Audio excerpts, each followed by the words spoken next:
La TVT au cœur de l'information.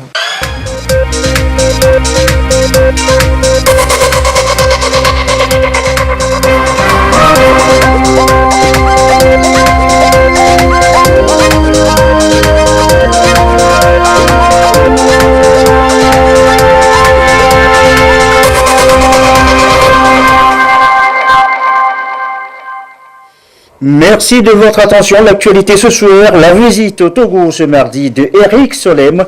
Il est le directeur exécutif ONU Environnement.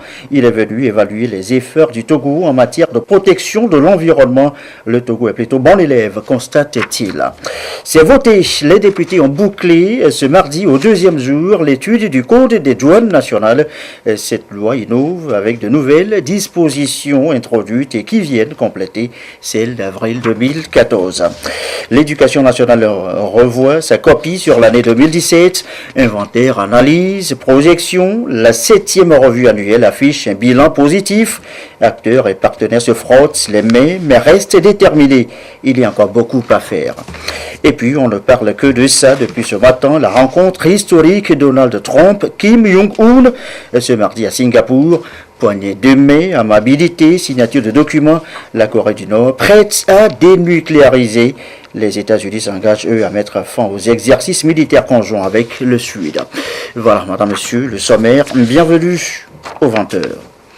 Bonsoir à tous. Le Togo, bon élève donc en matière de protection de l'environnement. Appréciation en substance ce mardi de Eric Solem. C'est le directeur exécutif ONU Environnement en visite depuis ce matin dans notre pays.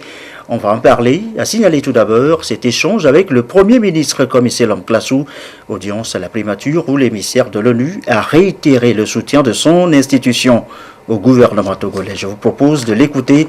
Il est au micro de Christine Pétier-Kialoulé. Je suis venu ici dans une visite très courte pour essayer de voir comment les progrès que le Togo a accomplis dans la question sur la protection de l'environnement. Et je suis tellement heureuse de constater que beaucoup d'efforts sont faits sur le terrain, notamment au niveau de 3 axes principaux, que sont la gestion de l'érosion côtière, la gestion des déchets et puis les questions de déforestation. Bien entendu, il y a d'autres axes aussi, d'autres problématiques environnementales qui méritent d'être vues avec le Togo. Et je suis contente de voir que ces progrès avancent bien et que Lomé et ses environs deviennent de plus en plus propres. Ce qui m'a encore enchanté, c'est de savoir que le président de la République togolaise a pris part à au lancement de l'initiative internationale sur l'Alliance de l'énergie solaire et que non seulement il est membre, il est aussi membre fondateur de cette initiative-là, ce qui vraiment donne une bonne perspective dans la promotion de l'énergie renouvelable non seulement au niveau du Togo, mais au niveau de la sous-région. En tant qu'agence des Nations Unies, nous sommes là pour soutenir le gouvernement qui prend ses décisions et qui prend vraiment le leadership. Nous sommes là pour vous apporter l'expertise.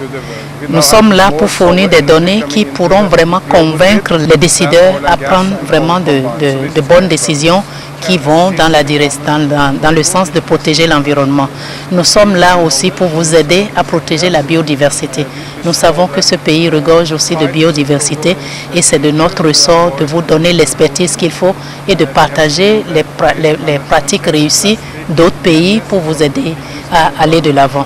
Nous sommes là également pour renforcer la conscience environnementale des populations pour que ces déchets plastiques que nous voyons un peu partout soient vraiment des déchets qui sont bien collectés, qui sont bien recyclés au bonheur des populations togolaises. Et c'est une tournée sous-régionale qu'effectue le directeur exécutif ONU Environnement. Eric Solem est arrivé ce matin du Bénin voisin, accueilli par le ministre André Johnson de l'Environnement et des Ressources forestières et par la belle plage d'Anéro, devenue, vous le savez aujourd'hui, une attraction. Le récit est puis ça là. Le directeur exécutif du programme des Nations Unies pour l'environnement à la plage d'Anéro, accueilli par une délégation du ministère en charge de l'environnement Eric Zolheim a eu droit ici à des explications sur les brise-lames posées le long de la côte sur une distance de 8 km dans le contexte de la lutte contre l'érosion côtière dans le milieu. Quelques minutes de constat, puis direction le centre d'enfouissement technique d'Akepe. Ici, la délégation est arrivée aux heures de pleine activité sur ce site inauguré par le président de la République il y a de cela quelques mois. Sous la conduite du contre-amiral Fogan Adénion, les visiteurs ont pris connaissance des différentes productions du centre. Et comme plusieurs projets sont en cours sur ce site, c'est également une occasion pour eux de s'informer de ce qui sera fait dans les années à venir.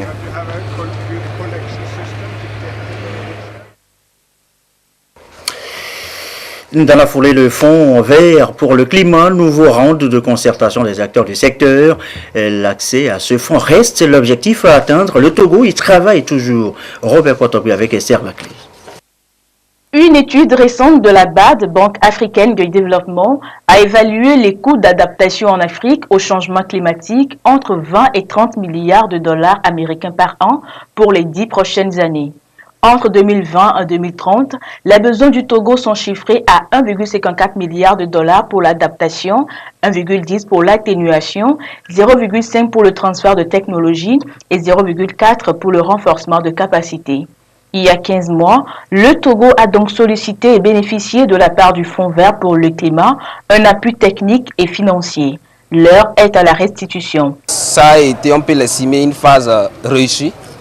Nous avons réussi à mettre en place les organes de gouvernance du fonds, notamment l'autorité nationale désignée qui sert d'interface entre le pays et le fonds.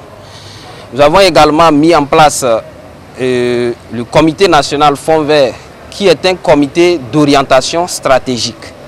Nous avons également réussi à renforcer les capacités techniques et institutionnelles de l'ensemble des parties prenantes. Donc, il va sans dire qu'avec l'ensemble de ces acquis, nous pourrions formuler des projets climatiques bancables et à même d'être éligibles au Fonds vert. Malgré ces résultats, beaucoup reste à faire si on estime, d'après la BAD, le besoin de financement de l'environnement au Togo à 3,54 milliards de dollars américains entre 2020 et 2030. La toute première priorité pour la deuxième phase, c'est de réussir à faire approuver un projet au nord du Togo. Et donc, sur ce point, nous y attelons et nous avons accompagné une dizaine de porteurs de projets dans ce sens qui couvrent les domaines aussi variés des secteurs climatiques, notamment la gestion des catastrophes, les énergies renouvelables, le renforcement de la résilience au niveau de l'agriculture. Et donc, on espère que jusqu'à la fin de cette année, nous aurons d'abord la toute première priorité à faire approuver un projet au nord du Togo. Cette réunion marque une évolution majeure dans l'architecture de la finance climatique au Togo. Elle permettra au pays d'être plus performant dans la définition de ses priorités en matière d'action climatique et dans son financement. Je vous l'annonçais à l'étude depuis hier lundi, le Code des douanes nationales. Eh bien, c'est voté. Les députés se sont retrouvés ce mardi, nouvelle séance plénière pour boucler la boucle, comme on le dit familièrement. Et cette loi vient compléter et amender celle d'avril 2014 avec de nouvelles dispositions. Pierre Tsoussoupo. Le Parlement togolais donne quitus à un nouveau code des douanes au bénéfice des opérateurs économiques, usagers et partenaires de l'administration douanière. À l'unanimité, les députés ont accordé leur voix à la loi portant Code des douanes nationales, cassant un article dont l'application devra contribuer à la mise en œuvre du programme de modernisation de l'administration des douanes au Togo. La loi prévoit de nouvelles dispositions en complément aux lois existantes.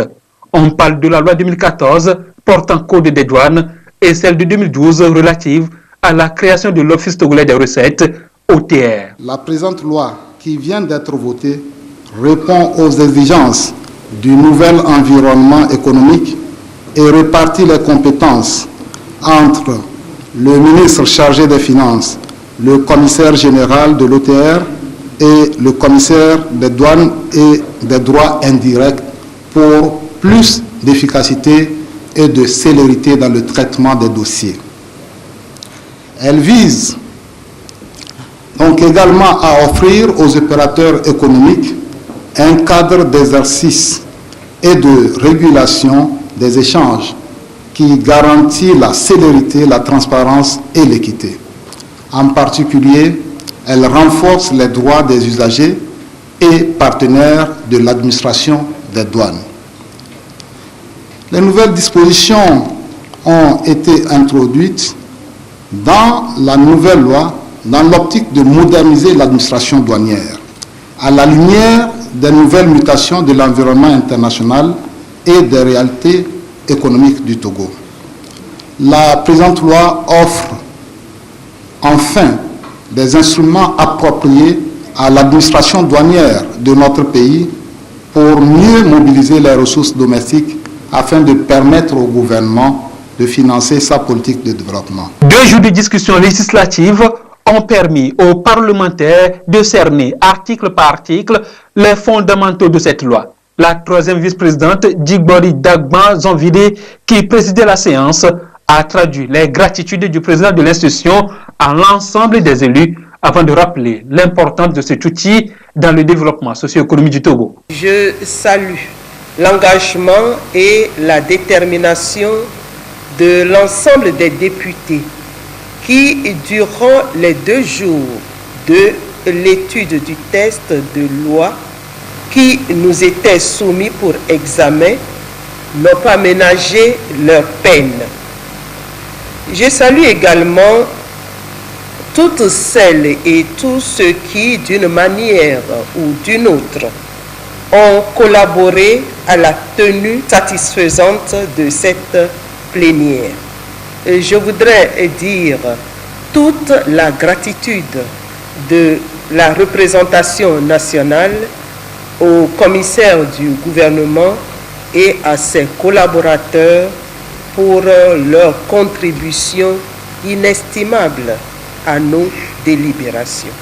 Les nouvelles mesures contenues dans ce nouveau code sont relatives à la destruction des marchandises saisies ou abandonnées, aux livraisons surveillées et infiltrations, ainsi qu'à la valeur transactionnelle et aux procédés de paiement électronique induits par le développement des nouvelles technologies de l'information et de la communication en l'occurrence. Et concernant justement les députés de l'Assemblée nationale, eh bien voici ce communiqué de la Cour constitutionnelle du Togo. Au terme de l'article 52, alinéa 2 de la Constitution du 14 octobre 1992, les élections législatives ont lieu dans les 30 jours précédant l'expiration du mandat des députés. Le mandat des députés actuels ayant débuté le 20 août 2013, date d'ouverture de la session de droit, il prend fin le 19 août 2018. En conséquence, les élections doivent avoir lieu dans la période du 20 juillet au 19 août 2018. Pour les prochaines élections législatives, le chronogramme est le suivant. Dépôt de candidature. L'article 221 du Code électoral dispose 35 jours au plus tard avant la date du scrutin, le candidat placé en tête de liste dépose auprès de la Commission électorale nationale indépendante, CENI, une déclaration de candidature. Publication de la liste des candidats. En vertu de l'article 223 du Code électoral, la Cour constitutionnelle publie la liste des candidats au plus tard 25 jours avant le scrutin. La Cour constate que le processus a accusé un retard par rapport au délai constitutionnel et demande par conséquent à la CENI et au gouvernement de prendre les dispositions qui s'imposent pour organiser les élections législatives avant la fin de l'année 2018, communiqué du président de la Cour constitutionnelle, Aboudou Assouma. Inventaire des acquis, analyse des données et projections sur l'avenir, l'éducation nationale fait sa revue 7e du genre. Une revue sectorielle annuelle, acteurs et partenaires se frottent déjà les mains pour l'année 2017, mais il y a encore à faire, il y a beaucoup à faire, consente-t-il, vous allez l'entendre. Rufine Komaklo, Ramdan Bassina. La revue sectorielle conjointe de l'éducation au Togo est un outil de travail, une feuille de route pour faire le point régulièrement des avancées et des défis à relever, et ce, conformément au plan sectoriel établi. Pour le compte de l'année 2017 qui fait l'objet de ces assises, les indicateurs montrent que des efforts sont consentis, mais beaucoup reste à faire. Au niveau de la qualité, il y a beaucoup d'efforts qui ont été faits dans l'année 2017. Par exemple, il y a 1000 enseignants qui ont été recrutés pour les collèges et il y a environ 400 enseignants sortis de l'école normale supérieure qu'on a également affectés dans les collèges pour renforcer les équipes d'enseignants dans les collèges. Au niveau de l'alphabétisation également, il y a eu beaucoup d'améliorations. Au niveau de l'enseignement supérieur, il y a au niveau des infrastructures beaucoup d'améliorations. Vous pouvez déjà constater par exemple en visitant l'université de Lomé qu'il y a eu toute une transformation au niveau des infrastructures. Il y a eu également au niveau de la qualité des recrutements d'enseignants dans le supérieur. Le grand défi à relever, c'est le défi de la qualité. Pour cette année et celle à venir, 2 thématiques ont été retenues pour répondre aux aspirations des apprenants et aux besoins du marché de l'emploi. La gestion des flux des apprenants dans nos établissements d'enseignement et de formation. C'est un sujet extrêmement important. La synergie que nous devons établir entre l'alphabétisation non fonctionnelle et la formation professionnelle.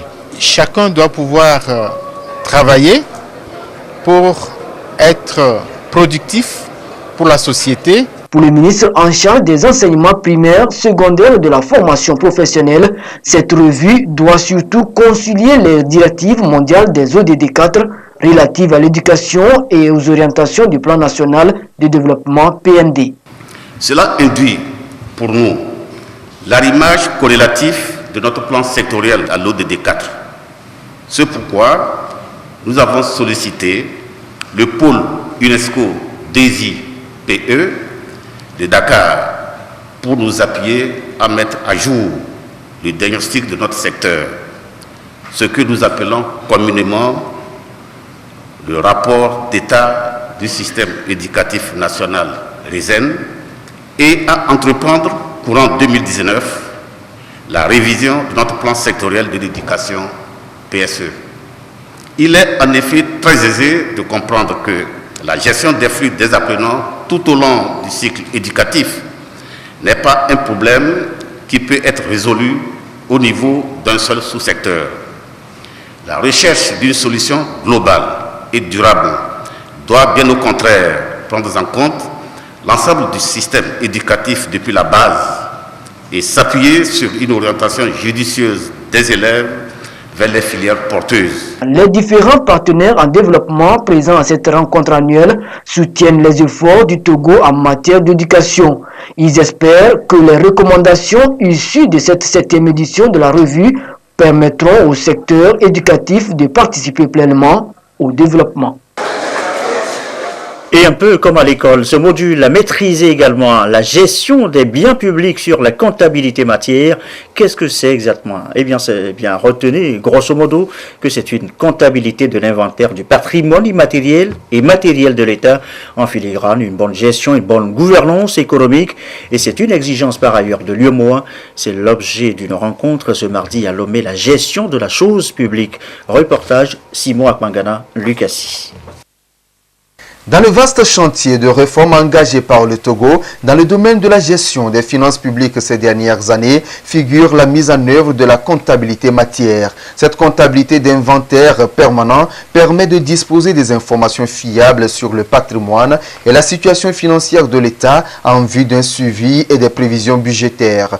Les acteurs impliqués dans la gestion des biens publics sont ici sensibilisés et informés sur la comptabilité matière afin d'améliorer qualitativement la gouvernance économique du pays. Chaque année, l'État acquiert des biens et il faut que ces biens-là soient suivis afin que l'État puisse gérer avec efficacité son budget. Quand les biens appartenant à l'État sont bien suivis, on fait forcément des économies parce que le bien, il est suivi dans sa gestion et on engage la responsabilité des acteurs qui sont chargés donc, de l'utilisation de ces biens. La mise en application de la comptabilité matière répond aux exigences communautaires relatives aux directives du cadre harmonisé des finances publiques de l'UEMOA. La comptabilité des matières a été une directive prise par l'UEMOA pour permettre une meilleure gestion des finances de l'État et aussi une meilleure gestion du patrimoine de l'État.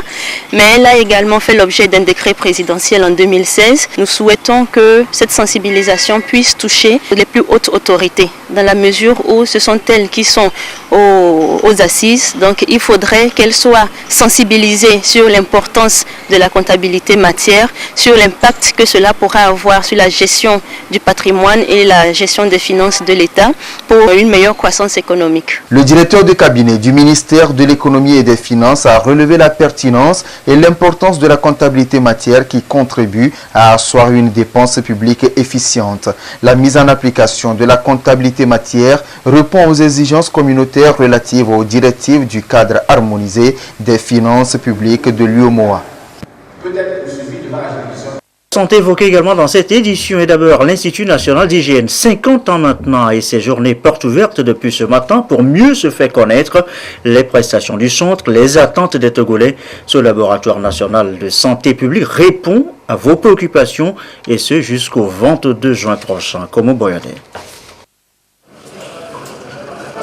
Laboratoire national de santé publique, l'Institut national d'hygiène reste un cadre privilégié qui offre des examens biologiques de qualité aux populations togolaises.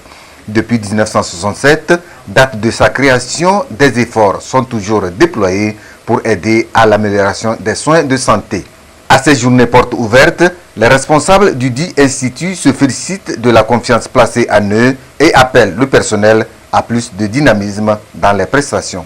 Aujourd'hui, par rapport aux principales missions de l'Institut, notamment la biologie médicale, nous avons au niveau de toutes les activités, bactériologie, biochimie, hématologie, sérologie microbienne, parasitologie, nous pouvons faire les analyses courantes et certaines analyses spécialisées.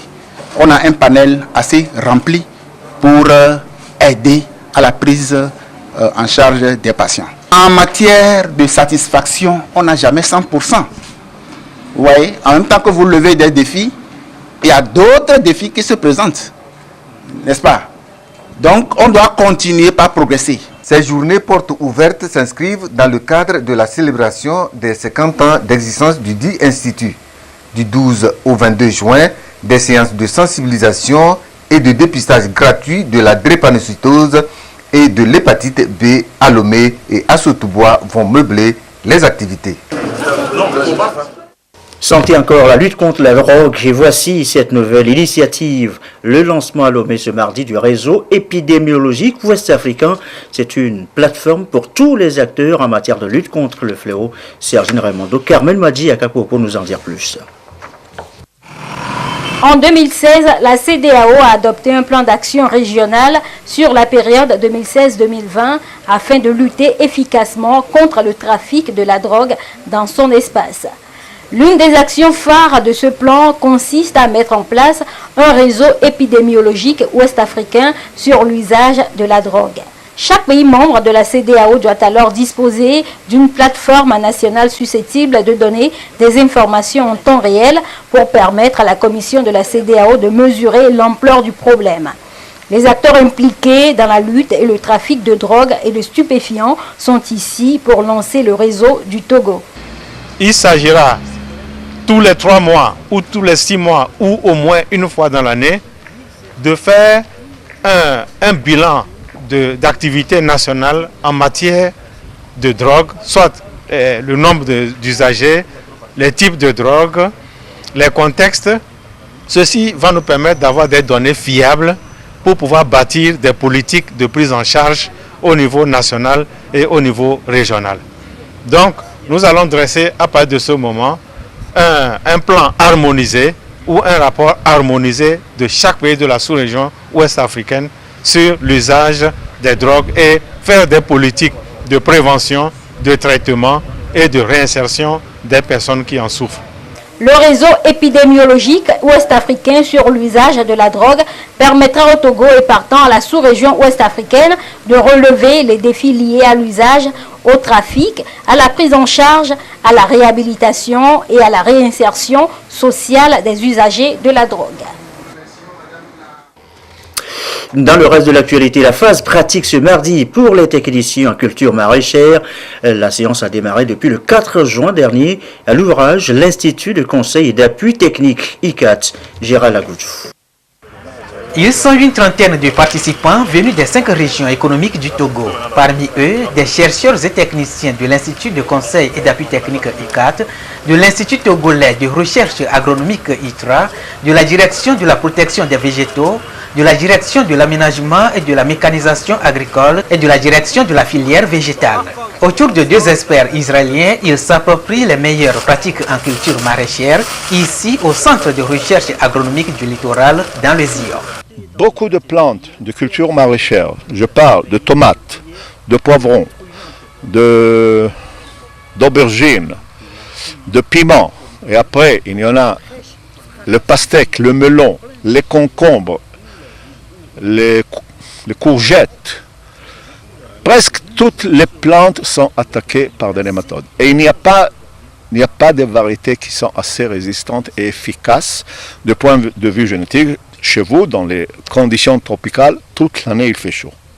Toute l'année il fait chaud, ça veut dire qu'il n'y a pas de période de pause pour cette production de différentes des larves de ces nématodes. Et c'est pour ça que le taux de contamination des nématodes, d'après l'agriculture, si elle est très intensive, ça veut dire toujours on fait de culture maraîchère sur culture maraîchère sur culture maraîchère pendant toute l'année, alors vous avez un risque de multiplier même les nématodes d'une saison à l'autre. D'une saison à l'autre, et quand vous multipliez, il faut savoir que vous avez des résultats dans vos mains qui ne sont pas bonnes et il faut donner un traitement pour réduire ce problème. Les travaux théoriques ont débuté depuis le 4 juin dernier. À travers cette phase de démonstration pratique, c'est une nouvelle ère propice qui s'offre aux producteurs maraîchers. Il faut d'abord désinfecter le sol avant de travailler. Mais nous avions l'habitude de traiter après le semis. Et finalement, on trouve qu'avec cette technique, ça va nous avantager beaucoup en termes de coûts de production. C'est une voie très importante pour contrôler les agents pathogènes qui induisent des pertes énormes de rendement et surtout détruisent les cultures. Donc une fois le sol désinfecté et les cultures mises en place, nous aurons à augmenter le rendement de nos cultures. Ces rendements peuvent même doubler. Et de 2, il y a la préservation de l'environnement aussi. Et ensuite, nous aurons des produits sains de bonne qualité. Cette formation prend fin le 14 juin prochain et les participants sont appelés à partager les acquis de ces travaux avec les producteurs maraîchers au sein de leurs régions respectives. Il est 20h28 à l'étranger et l'événement, la une ce mardi, eh bien c'est la rencontre historique Donald Trump, Kim Jong-un à Singapour. Chaleureuse poignée de main, amabilité, puis la signature d'un document d'accord. Les deux hommes disent s'être entendus pour, je cite, tourner la page du passé, ce qui devrait se concrétiser par une dénucléarisation de la péninsule coréenne. Donald Trump s'est engagé quant à lui à mettre fin aux exercices militaires conjoints avec la Corée du Sud si la Corée du Nord tient ses engagements. Ulrich Chamega. De main historique entre Donald Trump et Kim Jong-un à Singapour.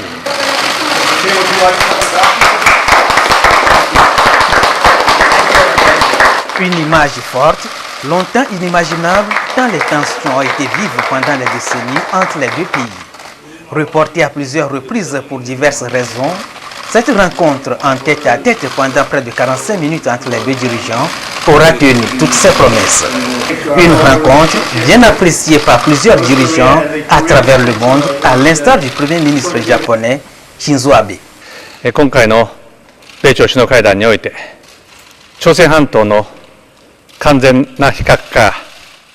À travers ce sommet USA-Corée du Nord, L'intention du président Kim Jong-un de voir une dénucléarisation complète de la péninsule coréenne a été confirmée par écrit. Je soutiens ce premier pas vers une résolution d'ensemble des questions concernant la Corée du Nord.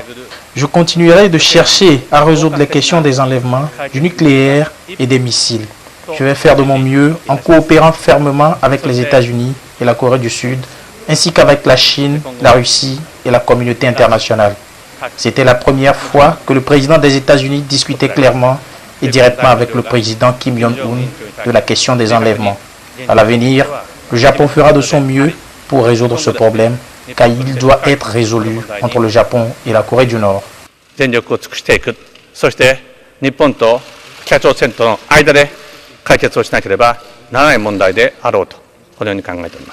À l'issue de cette rencontre entre les deux dirigeants, un document a été signé dans lequel les deux hommes ont convenu de travailler à la dénucléarisation complète de la péninsule coréenne.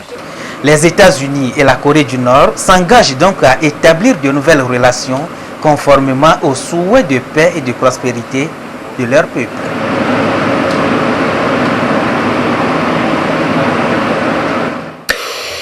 Elles sont là aujourd'hui un peu partout, implantées dans nos quartiers et villes. Personne n'échappe plus à ces veillées de prières tonitruantes ou encore à des prêches fracassantes qui font plaindre les voisins ou la ville de nuisances sonores. Le phénomène est assez dérangeant aujourd'hui pour qu'on en parle finalement et c'est l'objet d'une réunion à Tacba. Mais aujourd'hui, nous reviendrons en images sur cette réunion. Allez, je vous amène maintenant au cinéma à l'affiche ce soir de Black Panther. Le film est sorti il y a quelques jours. Allez regarder, jugez-en par vous-même. C'est un reportage de Serge Tastom avec Rachel Aokou.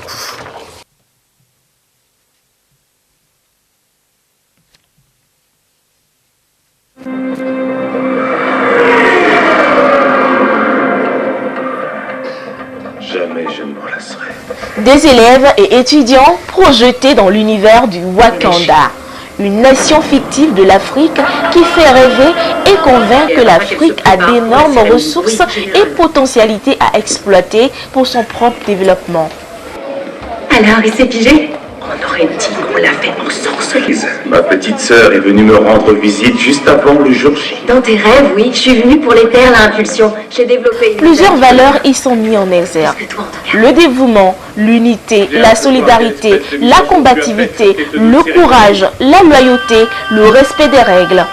Et ce sont justement ces valeurs que prône Togo Terminal, filiale de Bolloré Transport et Logistique, qui veut que la jeunesse se les approprie. C'était trop émouvant. Un grand merci pour le service Bolloré qui nous a donné en fait cette occasion. J'ai appris qu'on ne doit pas sous-estimer toutes les ressources avec toutes les capacités que l'Afrique peut déployer. Ça me motive à vraiment exploiter toutes les capacités que j'ai en moi pour développer notre pays en premier lieu et après développer notre continent. J'ai vu que dans Black Panther, on nous invite, nous Africains, à développer la science, à pratiquer la technologie, surtout l'informatique aujourd'hui. Black Panther, ce sont des Africains, donc l'Afrique peut participer à ces performances. Black Panther, bien plus qu'un film, est une invite à croire en l'Afrique. Et pour Togo Terminal, filiale de Bolloré Transport et Logistique, il est important que beaucoup de jeunes suivent ce film, d'où cette projection gratuite à l'endroit de 1000 élèves et étudiants. Cette séance-là rentre dans le cadre de nos activités culturelles et de la promotion de notre engagement vis-à-vis de la jeunesse. Black Panther, c'est parce qu'à regarder de très près, ce film-là dégage des valeurs que le groupe Bolloré défend. Il y a des valeurs de combativité, de loyauté, de persévérance, de courage. Donc aujourd'hui, nous avons décidé donc, de procéder à la diffusion de ce film-là pour dire aux jeunes qu'il faut défendre ces valeurs-là. Ce sont ces valeurs-là qui sont véritablement le ciment sur lequel l'individu doit se reposer, sur lequel la société doit pouvoir se reposer pour aller de l'avant, pour le développement. Pour les 1000 élèves et étudiants sélectionnés dans les établissements scolaires et universités publiques, 4 séances de projection gratuites sont programmées à raison de 250 jeunes par séance. Les 3 prochaines projections se tiendront les 13, 14 et 15 juin prochains, toujours à Canal Olympia. c'est plus ou moins... Voilà, Black Panther, un film à regarder encore. Et n'oubliez pas, samedi prochain sort aussi à Lomé, sur écran géant, notre film, Le Messager de la Lune, de Folie, Basie et Sofa, un film sur samedi sur lequel nous reviendrons bien évidemment. Ce communiqué, avant de refermer cette édition, communiqué de l'Union musulmane du Togo, le président de l'Union musulmane du Togo a le plaisir donc d'informer la communauté musulmane que la fête de Ramadan sera célébrée le vendredi 15 juin 2018 sur toute l'étendue du territoire national. À Lomé, la prière de cette fête se déroulera cette année sur le terrain de l'université de Lomé et dans les quartiers environnants à partir de 9h. Quant à l'intérieur du pays, la dite prière se déroulera au lieu habituel et à la même heure. Bonne fête déjà. Et ceci referme ce journal. Merci à vous qui nous suivez ce soir à Anéro et partout dans le lac. Et comme d'habitude, toujours fidèlement. Très belle soirée à vous.